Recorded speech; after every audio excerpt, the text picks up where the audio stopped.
Hi நமஸ்தே, நான் உங்க friend Jaya Srinivasan. Welcome to veggies recipe. நேற்று நம்ம அப்பம் பண்ணிட்டோம். இன்னைக்கு வந்து கொழக்கட்டை பண்ண போறோம். விநாயகருக்கு ரொம்ப பிடிச்ச ஒரு பிரசாதம். இன்னும் நம்ம சேனல்ல பாத்தீங்கன்னா உளுந்து வடை, 2 வகையான உளுந்து வடை இருக்கு. ஒன்னு மிக்சியில ஈஸியா அரைச்சி பண்ணக்கூடிய ஒரு உளுந்து வடை, இன்னொன்னு அதோட ஈஸியா ப்ரீமிக்ஸ் இருக்கு. அது ஜஸ்ட் மிக்ஸ் பண்ணி வடை பண்ண வேண்டியதான். இந்த 2 வீடியோவும் நீங்க பாருங்க, ரொம்ப யூஸ்ஃபுல்லா இருக்கும்.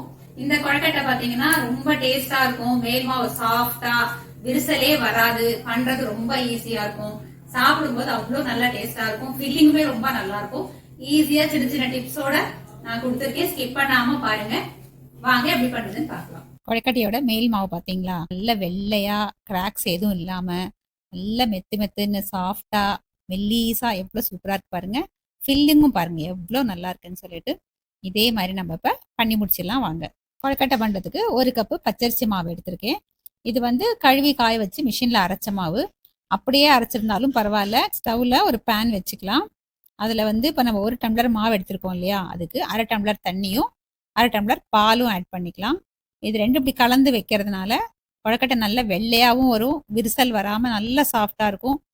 மூடியை போட்டு மூடிட்டோம்னா சீக்கிரம் கொதி வந்துடும். மேல் மாவுக்காக ஒரு 1/4 டீஸ்பூன் சால்ட் ஆட் பண்ணிக்கலாம். இந்த மெத்தட்ல பண்ற கொழக்கட்டை நம்ம காலைல பண்ணியிருந்தா கூட சாயந்தரம் ஆனாலும் நல்லா சாஃப்டா சாப்பிட்றதுக்கு நல்லா மெத்துன்னு நல்லா இருக்கும். தண்ணி கொதிக்க ஆரம்பிச்சாச்சு. ஸ்டவ் ஃப்ளேமை ஸ்லோல வச்சுட்டு மாவு ஃபுல்லா அதுல கொட்டிட்டு கரண்டியால நல்லா மிக்ஸ் பண்ண ஆரம்பிச்சிடலாம். தண்ணி ஃபுல்லா ட்ரை ஆகி இந்த மாவு பந்து மாதிரி வர்ற வரைக்கும் நம்ம அப்படி கைவிடாம மிக்ஸ், கட்டி இல்லாம நல்லா கலந்துக்கோங்க. ஓரத்துல இருந்து எடுத்து விட்டுட்டு நடுவில் சின்ன சின்ன கட்டி எது வந்துன்னா அதையும் இப்படி உடச்சி விட்டுட்டு நல்லா அப்படி மிக்ஸ் பண்ணிடுங்க. ரொம்ப ஈஸி தான், ஹார்டா எதுவும் இருக்காது. பாத்திரம் மட்டும் கொஞ்சம் நல்லா அகலம் இருக்கிற பாத்திரம் எடுத்துட்டோம்னா நம்ம கிளறதுக்கு ஈஸியா இருக்கும். குறுகலான பாத்திரம்னா நமக்கு கிளறது கொஞ்சம் கஷ்டமா இருக்கும். இந்த மாதிரி கொஞ்சம் அகலமானதா எடுத்துக்கிட்டு இந்த மாதிரி ஃபிளாட்டான ஒரு கரண்டி எடுத்துக்கிட்டிங்கன்னா ரொம்ப ஈஸியா நம்ம கிளறிட முடியும். இந்த பாருங்க நல்லா திக்கா ஆயாச்சு மாவு. அவ்வளவுதான் பாருங்க, கலந்துட்டோம். ரொம்ப ஈஸி. ஒரு தட்டை போட்டு மூடிட்டு ஒரு 2 நிமிஷத்துக்கு ஸ்டவ் அப்படியே சிம்லியே இருக்கட்டும், ஆஃப் பண்ண வேண்டாம், அப்படியே விட்டுருங்க. 2 நிமிஷம் கழிச்சு மூடி திறக்க வேண்டாம், அப்படியே எடுத்து சைடில் வச்சிருங்க. இப்போ ஃபில்லிங் பண்ணுறதுக்கு ஒரு பேன் வச்சுருக்கேன் ஸ்டவ்வில். அதில் 1 டீஸ்பூன் கசகசா ஆட் பண்ணிக்கலாம். கசகசா ரொம்ப டேஸ்ட்டாக இருக்கும். இதை லேசாக ஒரு கலர் சேஞ்ச் ஆகிற வரைக்கும் நல்லா வறுத்துக்கலாம். சீக்கிரம் வறுபட்டுடும். கலர் மாறி இருக்கு பாருங்க. 1 டம்ளர் தேங்காய் துருவல் நல்லா டைட்டாக கலந்து எடுத்துக்கோங்க. இதில் ஆட் பண்ணிக்கலாம். அதாவது நம்ம 1 கப்பு மாவு எடுத்தோம் இல்லையா, அதுக்கு இந்த 1 கப்பு தேங்காய் வந்து கரெக்டாக இருக்கும் கொழக்கட்டைக்கு. மிச்சம் இருந்தால் 2-3 டீஸ்பூன் அளவுக்கு அந்த ஃபில்லிங் மிச்சம் இருக்குமே தவிர மற்றபடி கரெக்டாக இருக்கும். இந்த அளவுக்கு நீங்கள் எடுத்துக்கோங்க. எடுத்து லேசாக அந்த ஈரம் குறையிற வரைக்கும், அதாவது தேங்காயில் கொஞ்சம் ஈரம் கம்மியாகிற வரைக்கும் வறுத்துட்டு இப்போது வெல்லம் 1 கப்பு தேங்காய் துருவலுக்கு ஒரு 1/2 கப்பு வெல்லம் நல்லா பொடி பண்ணி ஆட் பண்ணிக்கோங்க. இப்போ நல்லா மிக்ஸ் பண்ணுங்க கரண்டியால். இந்த வெள்ளை கட்டிலாம் சின்ன சின்னதாக தான், அதை உடச்சி விட்டுருங்க. சைடில் விட்டுருக்கிறதெல்லாம் எடுத்து விடுங்க. சீக்கிரம் வந்து ஆகிடும். இந்த ஸ்டஃபிங்குமே வந்து சீக்கிரம் ரெடி ஆகிடும். இந்த மாதிரி லேசாக உடச்சி விட்டிங்கன்னா டக்குன்னு வெல்லமும் கரைஞ்சிரும். ஸ்டஃபிங்கும் ரெடி ஆயாச்சு பாருங்கள். இந்த அளவுக்கு தான் நம்ம வதக்கிக்கணும். ரொம்ப வந்து ட்ரை ஆக்கிடக்கூடாது. வெல்லம் வந்து நல்லா டார்க் கலராக இந்த மாதிரி இருந்ததுன்னா அப்படியே விட்டுடலாம். அப்படி இல்லை வெல்லம் வந்து கொஞ்சம் இப்படி வெள்ளையாக இருக்குது, இந்த கலரில் இல்லை அப்படின்னா கொஞ்சமாக நீங்கள் கேசரி பவுடர் ஆட் பண்ணிட்டீங்கன்னு வச்சுக்கோங்களேன், கொஞ்சம் கலர் டார்க் ஆகிடும். ஒரு 1/4 டீஸ்பூன் ஏலக்காய் தூள் ஆட் பண்ணிக்கலாம் நல்லா வாசனைக்காக. இதுக்கப்புறம் பொட்டுக்கடலை இருக்கு இல்லையா, அதை மிக்சியில் பவுடர் பண்ணி வச்சுக்கிட்டு அது ஒரு 1/2 டீஸ்பூன் ஆட் பண்ணிக்கோங்க. இது எதனால் ஆட் பண்ணுறோன்னா, சில சமயம் நம்ம வேக வைக்கும் போது அந்த வெள்ளைப்பாகு வந்து கசியும், தண்ணி மாதிரி கசியும் இல்லையா, அந்த மாதிரி இல்லாமல் கரெக்டாக இருக்கும். பொட்டுக்கடலை மாவு இல்லைன்னா அரிசி மாவு கூட நம்ம ஆட் பண்ணிக்கலாம். இப்போ எல்லாத்தையும் நல்லா மிக்ஸ் பண்ணிவிடுவோம். அவ்வளோதான், நம்ம ஸ்டஃபிங்கும் ரெடி பண்ணிட்டோம். வேறு பவுலுக்கு ட்ரான்ஸ்ஃபர் பண்ணிக்கலாம். சூடு ஆறட்டும். இப்போ மேல் மாவு எப்படி இருக்குன்னு பார்த்துடலாம். இப்போ இந்த மாவை நல்லா நம்ம பிசைஞ்சிக்கணும். அதுக்கு வந்து ஒரு அகலமான ஒரு பிளேட்டு, ஒரு பவுலில் கொஞ்சம் தண்ணி எடுத்துக்கிட்டு அதில் ஒரே 1 டீஸ்பூன் எண்ணெய் சேர்த்துக்கோங்க. நம்ம எடுத்து வச்சுக்கிற பிளேட்டில் ஒரு 1/2 டீஸ்பூன் எண்ணெய் எடுத்துகிட்டு ஃபுல்லாக அப்ளை பண்ணிவிடுங்க. நம்ம கிளறி வச்சுருக்கிற மாவை இந்த பிளேட்டில் ஆட் பண்ணிவிடுங்க. நம்ம பவுலில் எண்ணெயும் தண்ணியும் மிக்ஸ் பண்ணி வச்சுருக்கோம் இல்லையா, அதை தொட்டுட்டு இந்த மாவை நல்லா கையால் பிசையணும். இந்த மாவை நம்ம எவ்வளோ நல்லா பிசைகிறோமோ அந்த அளவுக்கு கிராக் இல்லாமல் இந்த கொழக்கட்டை நல்லா மெல்லிஸாக சாஃப்டாக நீங்கள் ஒரு நாள் ஃபுல்லாக வச்சுருந்தா கூட சாஃப்டாகவே சூப்பராக இருக்கும். மாவு கொஞ்சம் சூடாக இருக்கும் போதே பிசைய ஆரம்பிக்கணும். உங்களுக்கு கை சூடு தாங்கலை அப்படின்னா அடி ஃப்ளாட்டாக இருக்க மாதிரி டவராவோ ஏதாவது எடுத்துக்கிட்டு அதால் கூட நீங்கள் இப்படி கூட பிசையலாம். மொத்தத்தில் நல்லா வந்து சாஃப்டாக மாவை பிசைஞ்சுக்கணும். மாவை நல்லா பிசைஞ்சிட்டோம்னா இப்போ கொழக்கட்டை பண்ணுறதுக்கு நமக்கு ரொம்ப டைம் எடுக்காது. இந்த பார்த்தீங்களா, இந்த மாதிரி கையை அப்படி வச்சு இப்படி இழுத்து இந்த மாதிரி பிசையணும். அவ்வளோதான். ப்ரெஷர் அப்படி கொடுக்கணும். கொடுத்தீங்கன்னா ரொம்ப சாஃப்ட் ஆகிடும். ரொம்ப ஈஸியாக அப்படி சின்ன குழந்தைங்க கூட பண்ணிவிடும் கொழக்கட்டை. அந்த அளவுக்கு ஈஸியாக இருக்கும். கையில் அப்படி எண்ணெயை தண்ணியும் சேர்த்து வச்சுருக்கோம் இல்லையா, தொட்டு தொட்டுட்டு இப்படி இழுத்து இழுத்து நல்லா பிசைஞ்சிருங்க. மாவை நல்லா பிசைஞ்சிட்டோம். இப்போ வந்து நமக்கு எந்த சைஸில் கொழக்கட்டை வேணுமோ அது தகுந்த மாதிரி சின்ன சின்ன உருண்டையாக உருட்டி வச்சிடலாம். மொத்தமாகவே இந்த மாதிரி உருட்டி வச்சுப்போம். மொத்தமாகவே உருட்டி இந்த பவுலில் வச்சாச்சு. ஒரு தட்டை போட்டு மூடிடலாம். இல்லைன்னா மாவு வந்து காஞ்சி போயிடும். ஒரு சின்ன தட்டில் எண்ணெயோ இல்லை நெய்யோ எடுத்துக்கோங்க. நான் நெய் எடுத்துகிட்டு இருக்கேன். கையிலே ஒட்டாமல் இருக்கும், நல்லா வாசனையாகவும் இருக்கும். தொட்டுக்கிட்டு இந்த ஒரு உருண்டை எடுத்துகிட்டு பாருங்களேன், இந்த மாதிரி பிஞ்ச் பண்ணிகிட்டே வாங்க. ஒரு பக்கமாக அந்த குட்டி பானை மாதிரி சைஸு, இந்த பானையில் வாய் இருக்கும் இல்லையா, அந்த மாதிரி பண்ணிட்டீங்கன்னா பாருங்கள், கீழே அப்படி உருண்டையாக இருக்குது, மேலே ஃப்ளாட்டாக இருக்கா, இந்த மாதிரி பண்ணிக்கோங்க ஃபஸ்ட்டு. அதுக்கப்புறம் மேலே அப்படி நெய் தடவிட்டு கட்டை விரல் உள்ள, வெளியில் வந்து இந்த 2 விரல் அப்படி அதோட சப்போர்ட்லேயே அப்படி கொஞ்சம் லேசாக அப்படி ப்ரெஸ் பண்ணிகிட்டே வந்தீங்கன்னு வச்சுக்கோங்களேன்.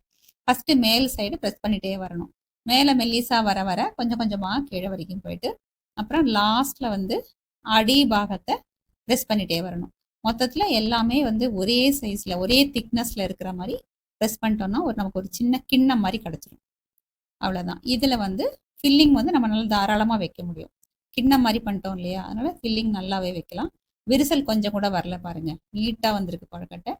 இதில் வச்சுட்டு ஃபுல்லாக அதை க்ளோஸ் பண்ண வேண்டியது தான். இதை பிடிச்சி இப்படி மூடிட்டிங்கன்னா க்ளோஸ் ஆகிடும். நான் வந்து எங்கள் வீட்டில் கொஞ்சம் சின்ன சின்ன கொழக்கட்டையாக தான் நாங்கள் பண்ணுவோம். பெருசு பெருசாக நாங்கள் பண்ண மாட்டோம். ஏன்னா எல்லாருக்குமே வந்து மேல் மாவு மெல்லிசாவும் உள்ள ஃபில்லிங்கும் நல்லா தாராளமாக இருக்கணும் அப்படிங்கிற மாதிரி தான் ஆசைப்படுவாங்க. அவ்வளோதான். லேசாக ஈரம் தொட்டு மேலே இது மூடிட்டிங்கன்னா சுத்தமாக விரிசல் வரவே வராது. இதை கொஞ்சம் ஓரளவு பண்ணி ஒரு பாத்திரத்தில் போட்டு மூடி வச்சுட்டே வாங்க. கொஞ்சம் பண்ணதுக்கப்புறம் நம்ம ஸ்டீம் பண்ணி எடுத்துக்கலாம். பாருங்கள், அடுத்த கொழுக்கட்டையும் ரெடி பண்ணியாச்சு. கொஞ்சம் நல்லா ஒரு பெரிய சைஸ் கிண்ணம் மாதிரி. இதில் கொஞ்சம் ஃபில்லிங் நம்ம நிறைய வைக்க முடியும். ஃபஸ்ட் டைம் பண்ணுறீங்க, இது கஷ்டமாக இருக்குது அப்படிங்கிறவங்களுக்கு வேற ஒரு மெத்தடில் நான் பண்ணி காமிக்கிறேன் பாருங்கள். ஒரு வாழை இலையிலையோ இல்லைன்னா பால் கவர், எண்ணெய் கவர் ஏதாவது இருக்கும் இல்லையா, அதில் லேசாக எண்ணெய் தடவிக்கிட்டு மாவு அப்படி நல்லா உருட்டி கொஞ்சம் கையில் ஃப்ளாட் பண்ணிக்கோங்க. அதுக்கப்புறம் இலையில வச்சுட்டு நம்ம சப்பாத்தி தேய்க்கிற கட்டை இருக்கும் இல்லையா, அதுக்கும் லேசாக எண்ணெய் தடவிட்டு சப்பாத்தி கட்டையால் சப்பாத்தி மாதிரி தேய்ச்சிருங்க. ஒரே சைஸில் ஈவனாக ஒரே திக்னஸில் நல்லா அப்படி ரவுண்டாக தேய்ச்சிக்கோங்க. ஒட்டாமல் இப்போ கூட விரிசல் இல்லாமல் எவ்வளோ நீட்டாக வருது பார்த்தீங்களா. இந்த அளவுக்கு பண்ணிவிட்டு ஒரே சைஸில் வரதுக்காக இது பண்ணணும் அவசியம் இல்லை, பார்க்க அழகாக இருக்கும். ஒரு கப் ஏதாவது வச்சுட்டு இந்த மாதிரி சுற்றி இருக்கிற எக்ஸ்ட்ரா மாவை எடுத்து விட்டுருங்க. இப்போ பாருங்கள் எவ்வளோ அழகாக ரவுண்டாக வந்திருக்கு அப்படின்னு சொல்லிட்டு.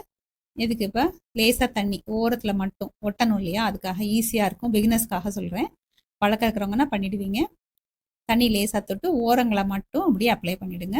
இப்படி கட்டை விரலுக்கும் ஆள்காட்டி விரலுக்கும் நடுவில் இந்த பள்ளத்தில் இந்த மாதிரி இதை ப்ளேஸ் பண்ணிக்கோங்க. இப்படி வச்சு ப்ளேஸ் பண்ணிக்கோங்க.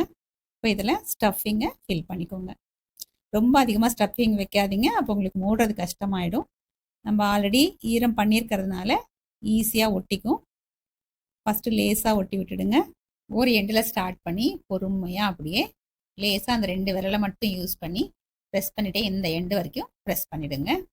இப்போது திரும்பவும் லேசாக தண்ணியை தொட்டு நல்லா ப்ரெஸ் பண்ணி விட்டுருங்க. மெல்லீஸாக அமுக்கி விட்டுருங்க.